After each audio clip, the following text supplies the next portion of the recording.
Everyone, polity revision సిరీస్లో భాగంగా first question, Nehru యొక్క లక్ష్యాల తీర్మానం జరిగిన తేదీ. Answer 1946 December 13.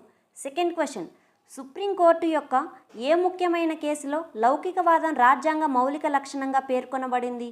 Answer SR Bommai versus union of India.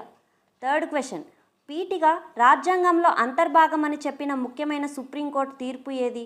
Answer Kesavananda Bharati case 1973. Fourth question, ఏ రాజ్యాంగ సవరణ ద్వారా పీఠికను మొదటిసారిగా సవరించి సామ్యవాద, లౌకిక, సమగ్రత అనే పదాలను చేర్చడం జరిగింది. ఆన్సర్ 1976లో 42వ రాజ్యాంగ సవరణ ద్వారా. ఫిఫ్త్ క్వశ్చన్, సర్వసత్తాక ప్రజాస్వామ్య గణతంత్ర రాజ్యానికి పీఠిక రాజకీయ జాతక చక్రం లాంటిది అని అన్నది ఎవరు. Answer K M Munshi. వీడియో నచ్చితే లైక్ చేసి మరిన్ని ఇలాంటి ఇన్ఫర్మేటివ్స్ వీడియోస్ కోసం మన ఛానల్ని సబ్స్క్రైబ్ చేసుకోగలరు. Thank you for watching.